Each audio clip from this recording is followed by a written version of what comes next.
प्राचीन काल में विक्रमादित्य नाम के एक आदर्श राजा हुआ करते थे।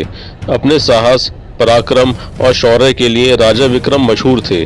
ऐसा भी कहा जाता है कि राजा विक्रम अपनी प्रजा के जीवन के दुख दर्द जानने के लिए रात्रि के पहर में वेश बदलकर नगर में घूमते थे। राजा विक्रम और बेताल के किस्सों पर बहुत सी किताबें और कहानियां प्रकाशित हुई हैं। विक्रमादित्य और बेताल के किस्सों पर छपी बेताल 25 और सिंहासन 32 प्रख्यात किताबें हैं, जिन्हें आज भी अभूतपूर्व लोकप्रियता प्राप्त है।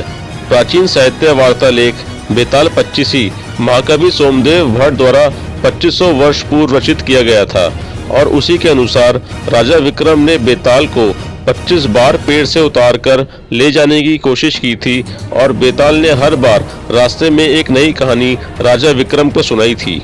कौन था बेताल और क्यों राजा विक्रमादित्य उसे पकड़ने गए थे? एक तांत्रिक 32 लक्षण वाले स्वस्थ ब्राह्मण पुत्र की बलि देने का तांत्रिक अनुष्ठान करता है ताकि उसकी आसुरी शक्तियां और बढ़ जाएं।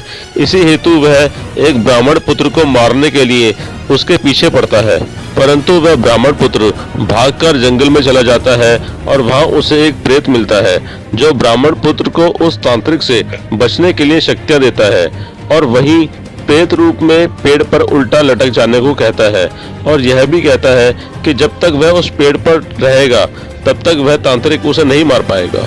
वही ब्राह्मण पुत्र बेताल होता है।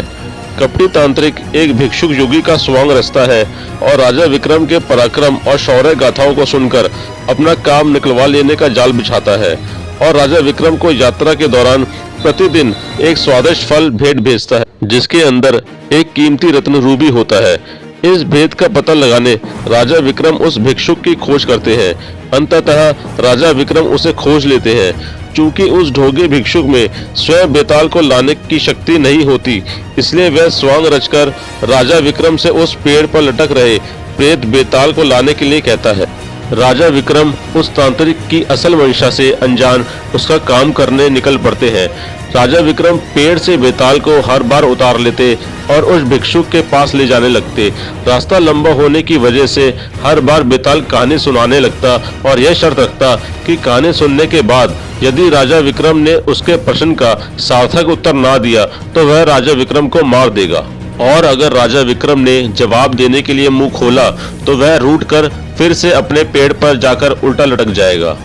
दोस्तों, राष्ट्रीय चैनल दूरदर्शन पर 90 के दशक में विक्रम और बेताल नाम का एक सीरियल भी आता था जिसे काफी सराहा गया था। आज मैं आपके लिए विक्रम और बेताल के किस्से से जुड़ी एक रोचक कहानी प्रस्तुत कर रहा हूँ। घनघोर अंधेरी रात में राजा विक्रम अपनी खुली तलवार लिए बेताल को पकड़ने आगे बढ़ते हैं और अपने पराक्रम से बेताल को वश में करके अपनी पीठ पर लाद कर ले जाने लगते हैं। सफर लंबा होने के कारण बेताल राजा विक्रम को कहानी सुनाता है और हमेशा की तरह शर्त रखता है कि अगर कहानी सुनने के बाद तुमने उत्तर देने के लिए मुंह खोला तो मैं उड़ जाऊंगा। बेताल कहानी सुनाना शुरू करता है। चंदनपुर गांव में एक वृद्ध स्त्री रहती थी। उसका एक बेटा था जिसका नाम दगड़ू था। वह स्त्री नए पुराने कपड़े सिलने का काम करके अपना और अपने बेटे का पेट पालती थी। दगड़ू एक कामचोर और आलसी लड़का था और दिन रात सपने देखा करता था। दगड़ू के साथ एक बड़ी परेशानी थी कि उसे अक्सर बुरे सपने ही आते थे और जब भी कोई बुरा सपना आता था वह सपना हकीकत बन जाता था। एक दिन दगड़ू को सपना आता है कि कुछ लोग नवविवाहित दंपति और बारात को लूट रहे हैं और उनसे मारपीट भी कर रहे हैं। दगड़ू ने जिसे सपने में देखा होता है वही दुल्हन बनने वाली लड़की अपनी शादी का लहंगा सिल जाने के बाद वापस लेने दगड़ू की माँ के पास आती है। दगड़ू फौरन उसे सपने वाली बात कह देता है। वह लड़की अपनी माँ और ससुराल वालों को यह बात बताती है, पर सब लोग इस सपन वाली बात को वहम समझकर अनसुना कर देते हैं। शादी के बाद जब वर वधू बारात के साथ जा रहे होते हैं तब सपने वाला वाक्य सच में घटित हो जाता है और इस पूरी घटना में दगड़ू पर आरोप रखते हैं कि वही लुटेरों से मिला होगा, वरना उसे कैसे पता चल सकता है कि ऐसा ही होगा। और शक की बिना पर सारे लोग मिलकर दगड़ू की खूब पिटाई करते हैं। इस घटना के कुछ दिनों बाद एक रात दगड़ू को सपना आता है कि मोहल्ले में रह रही चौधरायन का नया मकान गृह प्रवेश के दिन जलकर खाक हो जाता है। तभी अगले ही दिन चौधराइन उस मकान को बनवाने की खुशी में लड्डू लेकर दगड़ू की मां के पास पहुंचती है और गृह प्रवेश समारोह के दिन जलसे में आने का न्योता देती है। वहीं पर सपने की बात दगड़ू फौरन अपनी मां से और चौधराइन से कह देता है।